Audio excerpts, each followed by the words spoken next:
자리에서 일어나셔서 함께 임재 찬양 드리겠습니다.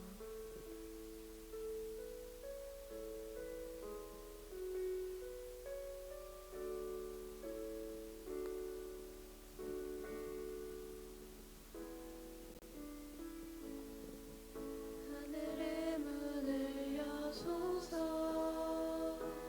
이곳을 주목하소서. 주를 향한 노래가 꺼지지 않으니 하늘을 열고 보소서. 이곳에 임재하소서. 주님을 기다립니다. 기도의 향기가 하늘에 닿으니 주여 임재하여 주소서.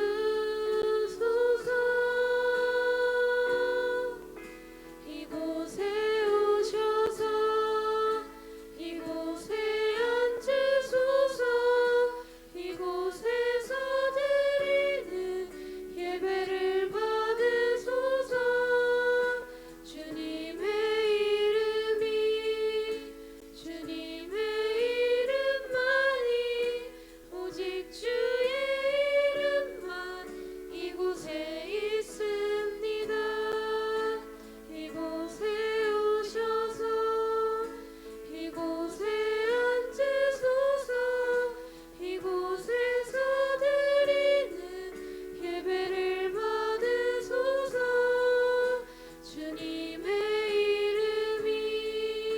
주님의 이름만이, 오직 주의 이름만 이곳에 있습니다. 모두 자리에 앉으시겠습니다. 할렐루야. 거룩한 주일 아침 이곳으로 나오신 여러분을 주님의 이름으로 환영하고 축복합니다. 우리 교회가 리모델링을 앞두고 있는 거 다들 알고 계시죠? 네, 건축도 중요하지만 무엇보다 중요한 것은 교회 구성원인 우리가 서로서로 버팀목이 되어주고 함께 화합해 나가며 건전한 교제를 이루는 것이라고 생각합니다. 그러다가 이 찬양이 생각이 났습니다. 이 찬양의 제목은 함께 지어져 가네라는 찬양입니다. 에베소서 2장 21절부터 22절 말씀을 바탕으로 지어진 찬양인데요. 성경에서는 이렇게 말합니다. 그의 안에서 건물마다 연결하여 주 안에서 성전이 되어가고 너희도 성령 안에서 하나님이 거하실 처소가 되기 위하여 그리스도 예수 안에서 함께 지어져 가느니라. 이 찬양의 가사에 모퉁이돌 되신 예수라는 표현이 나옵니다. 성경적으로 다양한 의미가 있지만 이 모퉁이돌은 기본적으로는 건물의 직각이 되는 부분에 놓는 벽을 지탱하는 주춧돌로서 건물의 가장 중요한 기초석을 말합니다. 가사를 고백할 때 주님을 우리의 가장 중요한 주춧돌 삼길 원합니다 라고 고백하며 나아가면 좋겠습니다. 우리 함께 지어져 가네 찬양하겠습니다.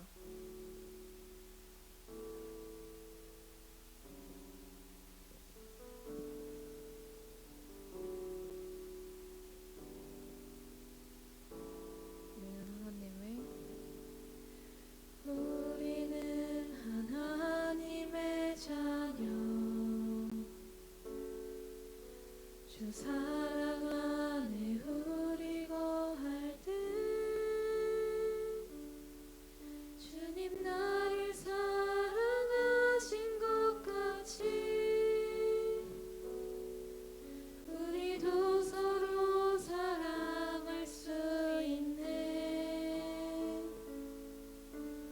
하나님 안에서 우리 서로 이어져 주가 거하실 성전이 되네. 모퉁이돌 대신 예수와 하나 되게 하신 성령 안에 함께 지어져 가네. 우리는 주의 우리는 주의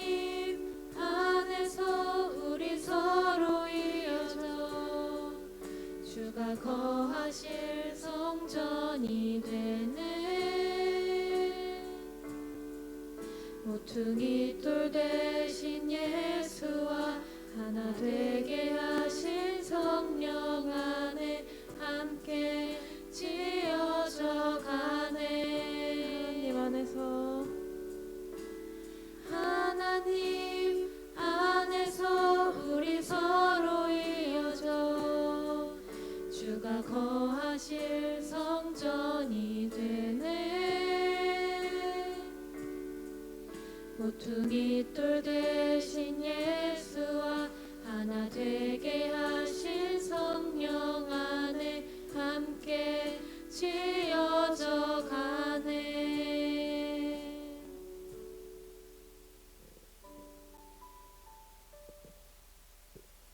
이번 찬양은 내 마음의 한 자리라는 찬양입니다. 내 마음에 가장 귀한 자리를 내어드립니다. 주님, 내 중심에 자리해 주세요. 그런 마음을 가지고 고백하겠습니다. 우리들을 위하여. 우리들을 위하여 십자가에 못 박혀 모든 죄를 용서하사 의인 삼아 주신 주 어떤 일이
감사합니다.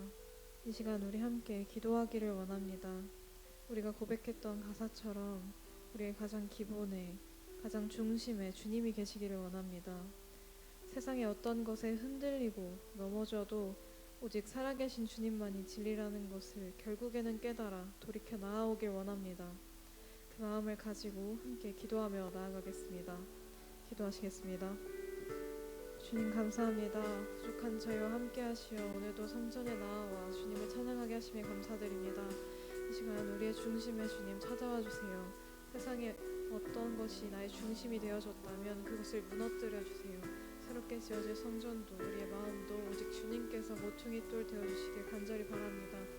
주님 우리를 불쌍히 여겨주셔서 이곳에 나아왔지만 아직 주를 온전히 믿지 못하는 자들도 주의 은혜를 허락하여 주세요. 주님을 더욱 알아가기를 원합니다. 여기 모인 주를 찾는 자들에게 주님을 알아가는 기쁨을 누릴 수 있도록 허락하여 주세요. 보혈의 능력을 체험하게 하여 주세요. 이제 예배의 자리로 나아갑니다. 주님 우리와 이곳에 함께하여 주세요. 우리 함께 하시는 예수 그리스도의 이름으로 기도드렸습니다. 아멘. 감사합니다. 아버지 하나님, 저희들을 예배의 자리로 불러주시고 인도하신 아버지 하나님 감사합니다. 무릇 지킬 만한 것 중에 너희 마음을 지키라고 말씀하신 아버지 하나님, 이 시간 우리의 마음을 주님께 온전히 올려드립니다. 모퉁이돌 되신 예수님, 내 삶의 가장 중요한 그 자리에 임하셔서 우리를 다스려 주시고 우리를 통치하여 주시고 그리스도의 사랑 안에 우리가 하나 되어지는 아름다운 믿음의 공동체 되어질 수 있도록 함께하여 주옵소서. 예수님께서 가장 낮은 자리에 그렇게 임하셨던 것처럼 주님, 그 예수님의 제자로 우리에게도 그 예수님의 마음을 허락하여 주셔서 주님의 참된 자녀로 이 땅 가운데 살아갈 수 있도록 하나님 은혜 내리어 주옵소서. 이 시간 십자가 앞에 우리 높아지려고 했던 마음들, 다른 사람 위에 군림하려고 했던 마음들, 내가 최고가 되려고 했던 그런 모든 마음들을 내려놓습니다. 우리의 중심 가운데 오늘 임하셔서 우리의 머리부터 발끝까지 주님 붙들어 주셔서 주님 안에서 참된 자유함을 누리며 주님의 기쁨이 되는 주님의 거룩한 자녀들 되어질 수 있도록 함께하여 주옵소서. 이 예배를 주님께서 홀로 받아주실 것을 믿고 감사를 드리오며 우리를 죄악에서 구원하여 주신 우리 구주 예수님의 이름으로 간절히 기도하옵나이다. 아멘. 우리 전우저 계심이라고 인사해 볼까요? 사랑합니다. 축복합니다. 네, 잘 오셨습니다.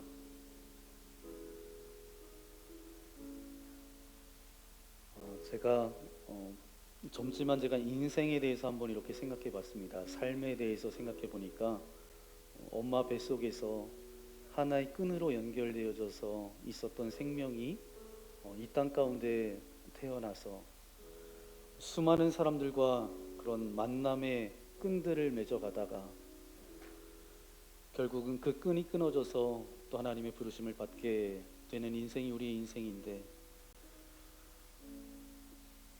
붙어있던 끈이 끊어지고 결국은 그 끈으로 인생이 이어지는데, 모든 끈들은 끊어져도 로마서 8장 말씀에 우리에게 주시는 말씀은 다른 어떤 피조물이라도 우리를 우리 주 그리스도 예수 안에 있는 하나님의 사랑에서 끊을 수 없느니라. 저는 그 사랑 안에 주님께서 우리를 붙들어 주시고 인도하여 주시는 그 하나님의 그 사랑이 오늘 예배를 통해서 여러분들 가운데 부어지는 귀한 시간 되어지기를 소망합니다. 우리 그런 마음을 담아서 함께 우리 모두 예배하는 자들 함께 찬양하겠습니다.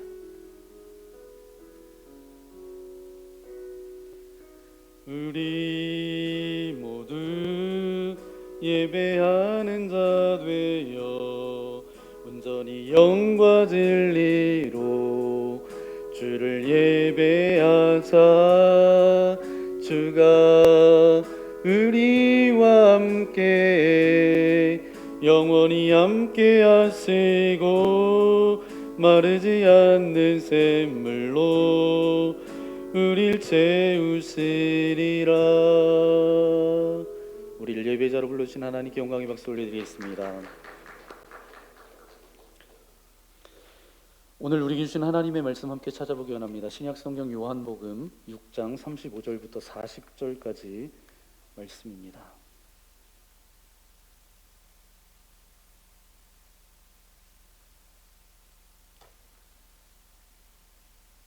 네, 35절은 제가 읽고 36절 여러분 교독하겠습니다. 예수께서 이르시되 나는 생명의 떡이니 내게 오는 자는 결코 줄이지 아니할 터이요 나를 믿는 자는 영원히 목마르지 아니하리라. 그러나 내가 너희에게 이르기를 너희는 나를 보고도 믿지 아니하는도다 하였느니라.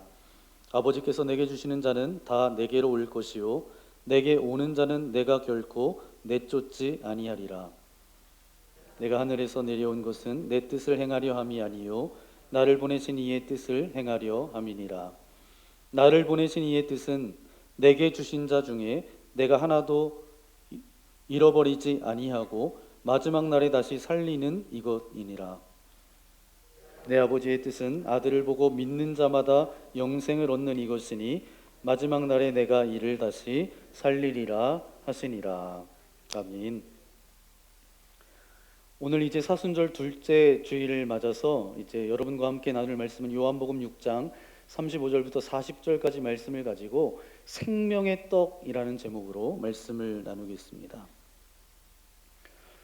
여러분 살다 보면 누군가를 믿는다는 게 쉬울까요? 어려울까요? 네, 쉽지가 않습니다. 어렵지요. 믿는다라는 것은 뭐냐면 그 사람을 잘 안다라는 것이죠. 오늘 저와 여러분 이곳에서 예배하고 있는데 우리가 지금 믿고 있는 분은 누구시죠? 네, 예수님, 하나님. 그러면 예수님을 믿는다라는 것, 하나님을 믿는다라는 것은 우리가 예수님을, 하나님을 그만큼 알고 있다라는 거예요. 사람은 아는 만큼 믿게 되어져 있습니다. 예를 들어 보면 길을 가다가 어떤 낯선 사람이 100만 원만 빌려주세요 라고 하면 선뜻 돈을 빌려줄 수 있을까요? 네, 당연히 못하죠.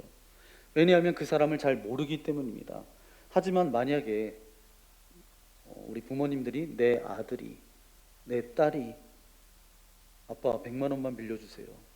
그러면 그 아들과 딸을 앉혀놓고 혹시 무슨 일이 있니? 어떤 어려움이 있니? 그렇게 물어보고 나중에 돈을 빌려줄까요? 안 빌려줄까요? 네, 빌려줍니다. 왜요? 아들이니까, 딸이니까, 내가 잘 알고 믿을 수 있으니까. 저와 여러분의 신앙도 마찬가지입니다. 예수님을 알면 알수록 그분과 가까워지고 가까워질수록 우리의 믿음도 깊어지는 거예요. 그래서 신앙생활 할수록 또 말씀을 배우고 예수님과 더 친밀해질 수 있도록 그렇게 친밀해지도록 나아가면 우리의 믿음도 자라게 되어 있습니다.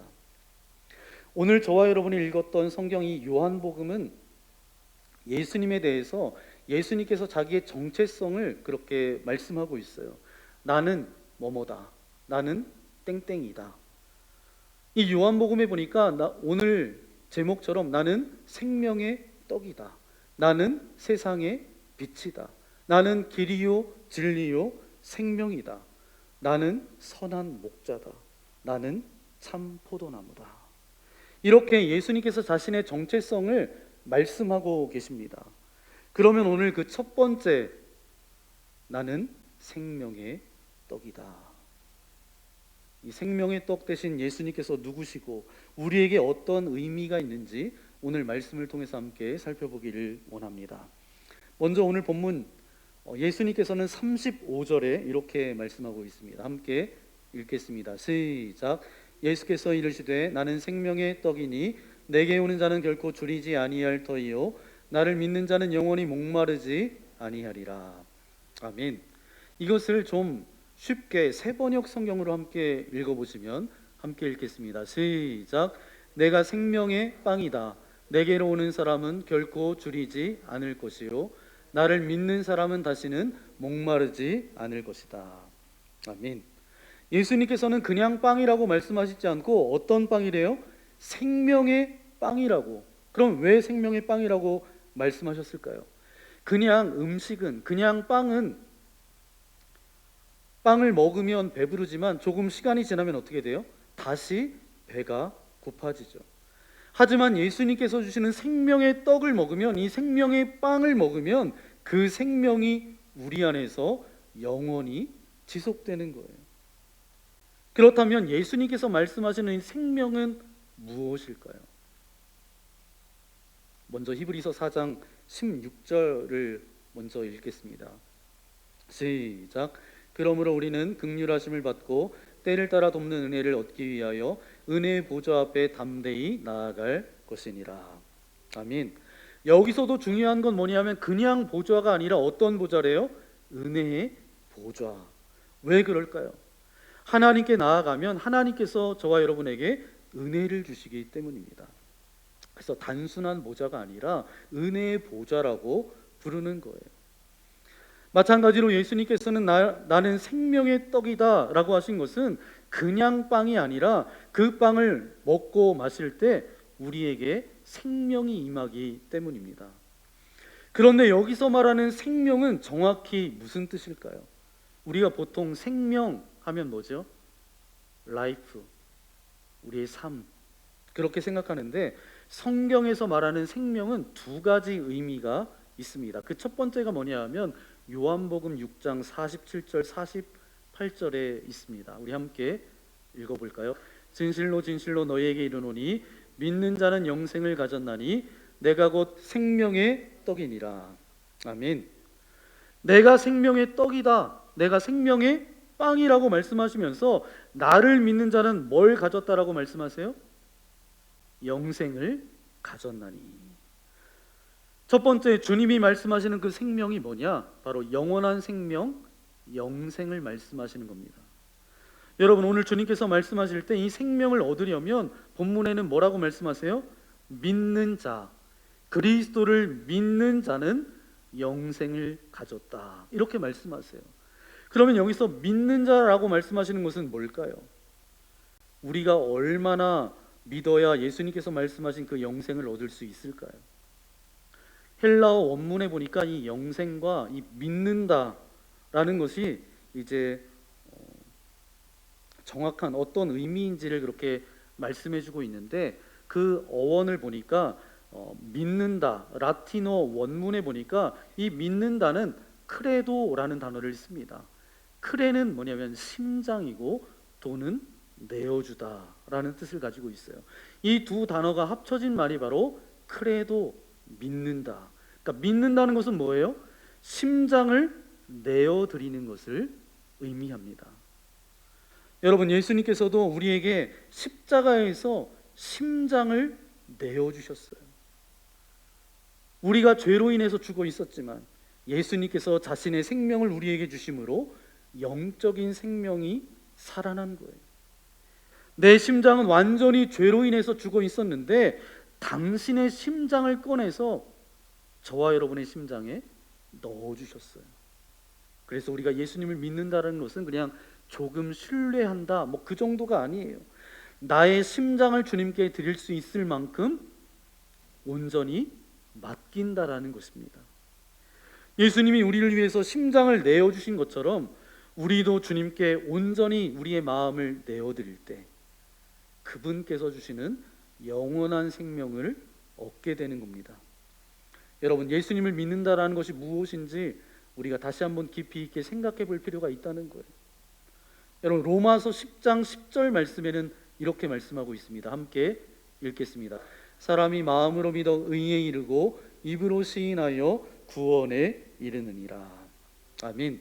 그럼 여기서 믿는다는 건 뭘까요? 그냥 예수님을 인정하는 걸까요? 아니에요.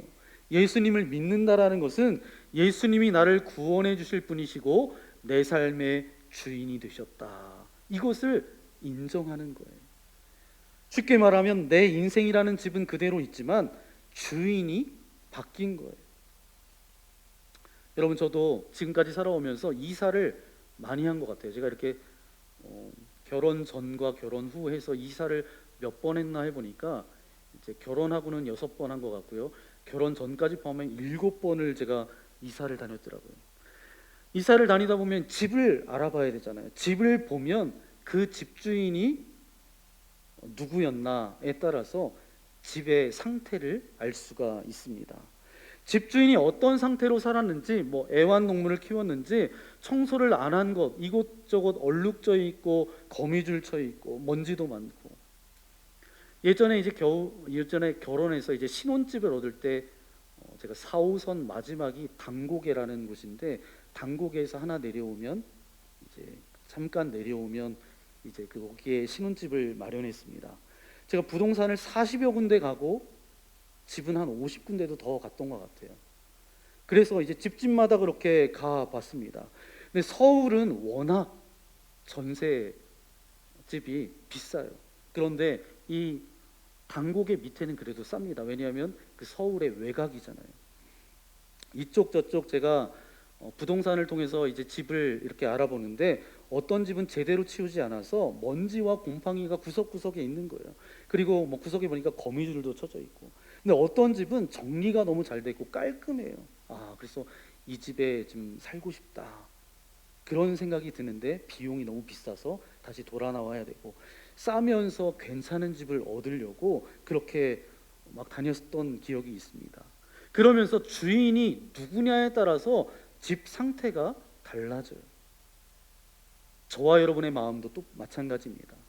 내 안에 예수님이 주인이 되시면 내 삶이 바뀌기 시작이 됩니다. 예수님을 믿는다라는 것은 그냥 단순히 신앙을 갖는 게 아니라 내 인생의 주인이 바뀌는 거예요. 그리고 그때부터 예수님께서 나를 변화시키기 시작하십니다. 이거를 전문적인 용어로 뭐라고 부르냐 하면 성화라고 부릅니다. 성화는 내가 점점 더 예수님을 닮아가고 구원의 삶을 완성해 나가는 그런 과정이에요. 여러분, 우리는 부족할 때도 있어요. 같은 죄를 반복해서 지을 때도 있어요. 그러면서 마음속엔 이런 마음이 듭니다. 나 구원받은 거 맞아? 고민될 때도 있죠. 그런데 중요한 건 뭐냐면 내 안에 주인이 바뀌었다라는 거예요. 주인만 바뀌면 됩니다. 그런데 한 번 주인 되신 예수님은 절대로 우리를 떠나지 않으세요. 우리 오늘 본문 요한복음 6장 39절에 예수님께서는 이렇게 말씀하십니다. 우리 함께 읽겠습니다.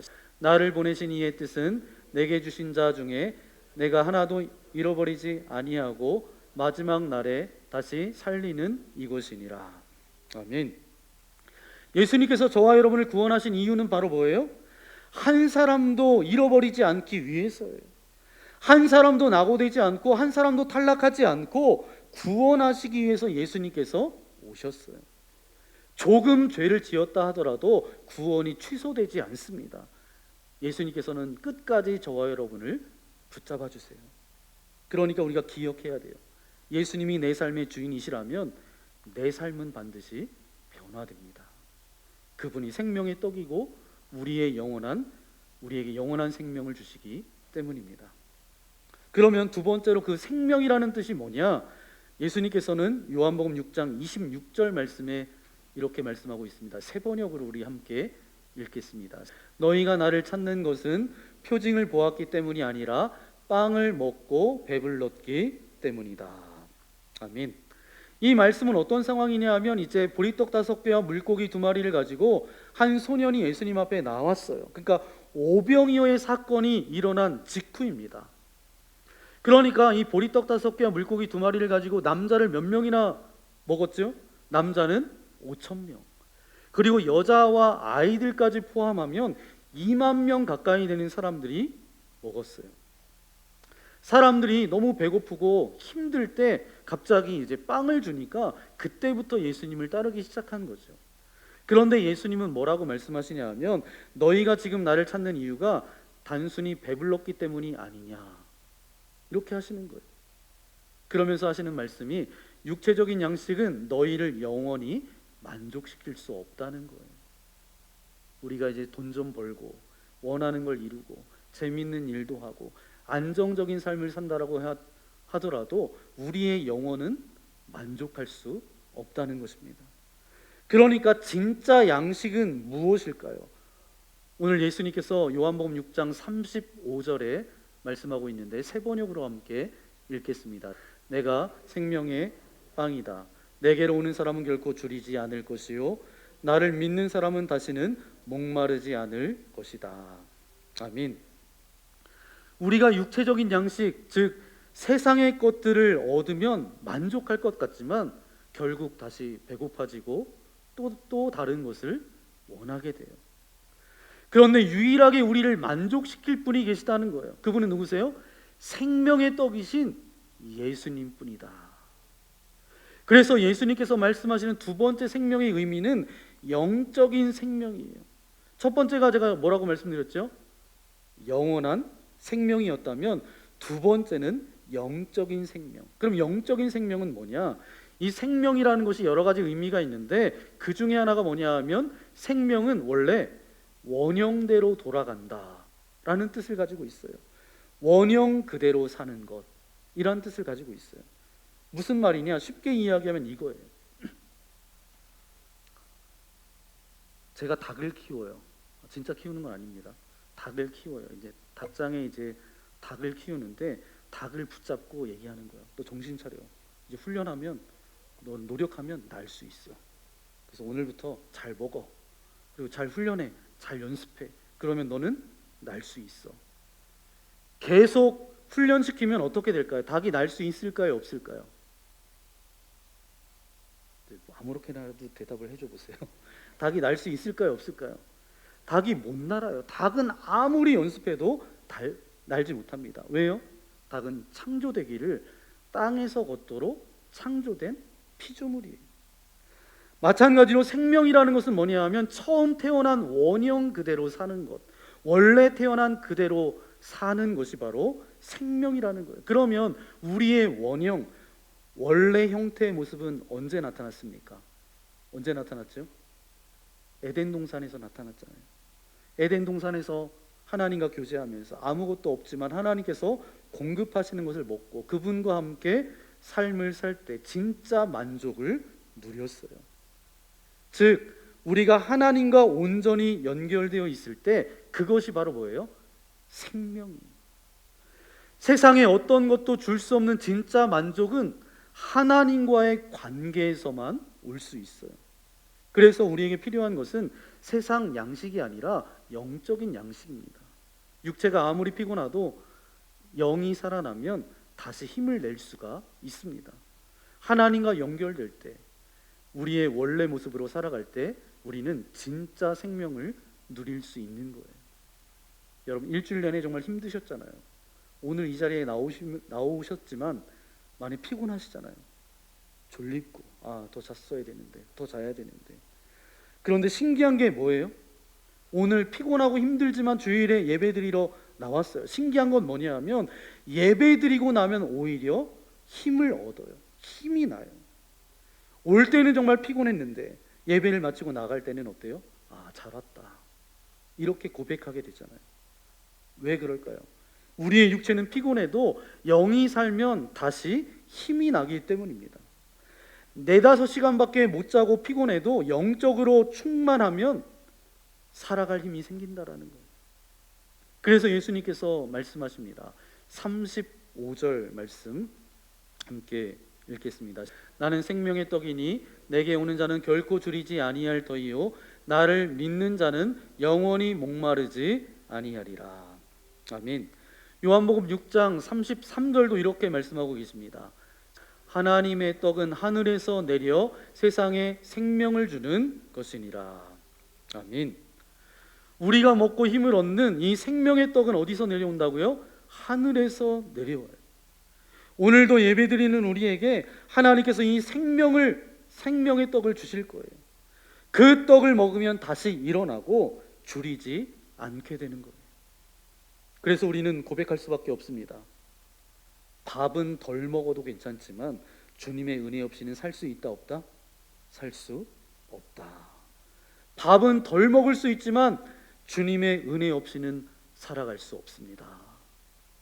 왜냐하면 진짜 생명은 영적인 생명이고 그 생명이 예수님에게 있기 때문입니다. 예수님이 그 떡이시기 때문에 여러분 참 희한한 게 뭐냐 하면 여러분 예수님께서 어디서 태어나셨죠? 네, 철원에서 태어나지 않으신 건 분명합니다. 어디서 태어나셨어요? 베들레헴 마구간에서 태어나셨어요. 그런데 이 베들레헴이라는 뜻은 뭐냐? 벳은 집이고요, 레헴은 떡이에요. 그러니까 어디예요? 떡집이라는 뜻입니다. 생명의 떡이신 예수님께서 떡집에서 태어났다라는 것은 우연이 아니에요. 하나님께서 예수님이 우리에게 생명의 떡이라는 것을 분명하고도 정확하게 말씀하시는 거예요. 내 아들 예수는 너희에게 영원한 생명을 주고 영적인 생명을 주는 생명의 떡이라고. 그리고 그 예수님께서 이것을 아시기에 십자가에서 고난당하십니다. 의학적으로 의사들은 이렇게 이야기합니다. 십자가에 달리셨을 때 가슴 근육이 마비가 되고 숨을 쉬기 위해서는 이게 너무 힘들다는 거예요. 여러분, 숨을 쉬려면 어떻게 돼요? 여러분, 숨을 들여쉬어 보세요. 그럼 어떻게 몸이 이렇게 올라가잖아요, 위로. 내쉬면 또 내려가고. 예수님께서 양쪽 손목과 발에 십자가에 못이 박히셨어요. 가슴의 근육이 마비되고 숨을 쉬려면 어떻게 해요? 온몸이 올라갔다가 내려가는데 발에 박힌 그 못에 온 체중이 내려가면서 끔찍한 고통이 찾아왔다는 거예요. 그때 느끼는 고통은 인생에서 느끼는 최악 중에 최악의 고통이었다는 거예요.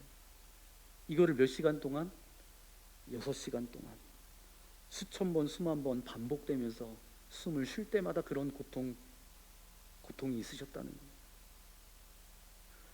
그러면서 예수님께서 끝까지 십자가를 지실 수 있었던 이유가 바로 뭐예요? 내 사랑하는 아들들, 내 사랑하는 딸들에게 영원한 생명과 영적인 생명을 얻게 하려고. 내가 십자가에서 고난을 받고 십자가에 못 박히고 내가 죄를 다 안고 그 죄를 내가 다 해결하면 그 영원한 생명과 영적인 생명이 우리 아들, 딸들이 누리면서 살아갈 텐데. 예수님께서 끝까지 십자가를 지신 이유는 뭐예요? 단 하나예요. 저와 여러분을 사랑하셨기 때문입니다. 우리에게 영원한 생명과 영적인 생명을 주시기 위해서 그 고통까지 감내하신 거예요. 사랑하는 성도 여러분, 우리가 사순절을 보내고 있습니다. 이 사순절에 주님의 고난을 묵상하면서 영원한 생명 그리고 영적인 생명을 주시는 이 생명의 떡이신 예수님, 그 떡을 먹고 마시며 누리며 날마다 주님과 동행하는 저와 여러분 되어지기를 소망합니다. 그것이 바로 우리가 이 사순절을 보내는 하나님의 믿음의 사람들의 삶의 태도임을 오늘 이 말씀을 통해서 우리에게 가르쳐 주고 있습니다. 이제 이번 한 주간 우리가 보내실 텐데 생명의 떡이신 그 예수님, 영적인 생명과 영적인 영원한 생명을 우리에게 허락하여 주신 그 주님, 그 말씀을 먹고 마시고 그분과 함께 누리며 이 사순절 하나님의 사랑을 깊이 있게 묵상하며 예수 그리스도의 그 십자가의 대속의 은혜를 기억하며 하루하루 믿음으로 나아가는 저와 여러분 되시기를 예수님의 이름으로 간절히 축원합니다. 함께 기도하겠습니다. 주님 감사합니다. 우리의 영혼이 세상의 것들로 채워지지가 않습니다. 오직 생명의 떡이신 예수 그리스도를 통해서 영원한 생명과 영적인 만족을 누리는 우리가 되어지기를 소망합니다. 내 삶의 주인을 온전히 예수님께 맡기고 그분을 믿고 그분을 따르고 날마다 말씀을 먹고 살아가는 삶 되게 하여 주옵소서. 우리의 영혼이 예수님 안에서 참된 만족을 누리는 인생 되어지기를 소망합니다. 나와 함께하여 주옵소서.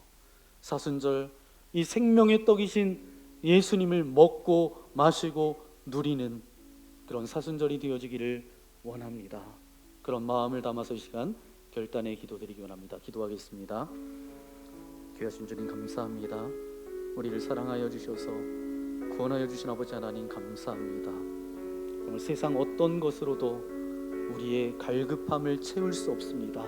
하나님, 오늘도 은혜의 보좌 앞으로 우리가 섭니다. 하나님께서 함께하여 주시기를 소망합니다.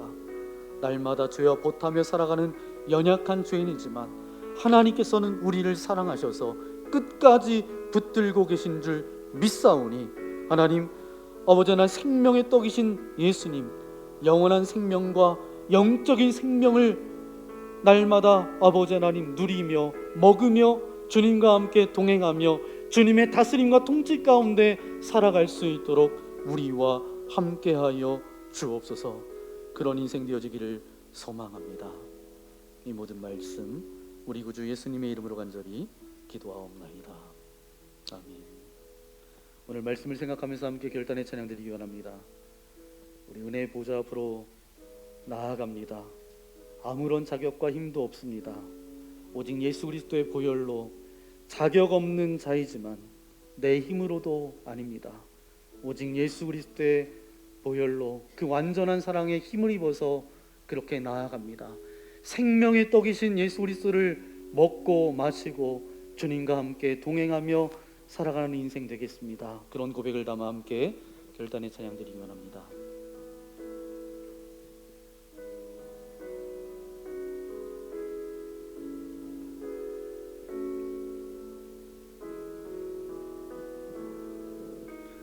주의 보좌로 나아갈 때에 어떻게 나가야 할까? 나를 구원한 주의 십자가 그것을 믿으며 가네. 주의 보좌로 나아갈 때에 주의 보좌로 나아갈 때에 나 여전히 부족하나.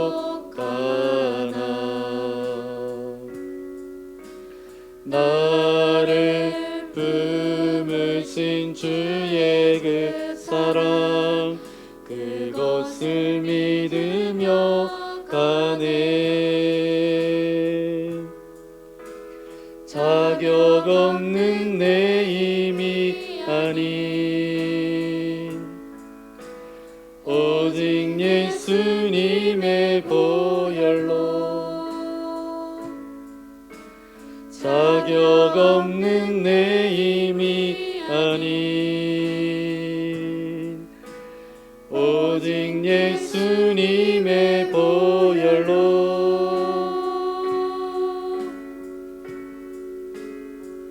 십자가의 보혈 완전하신 사랑 힘입어 나아갑니다.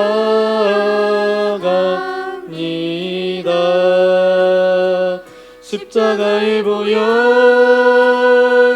완전하신 사랑 힘입어 예배.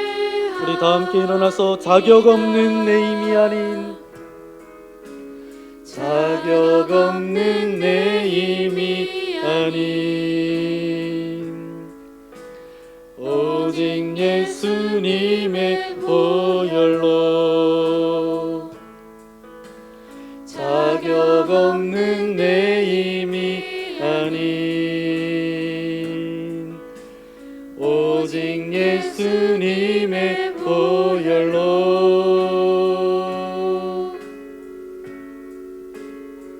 십자가의 보혈 완전하신 사랑 힘입어 나아갑니다. 십자가의 보혈 완전하신 사랑 힘입어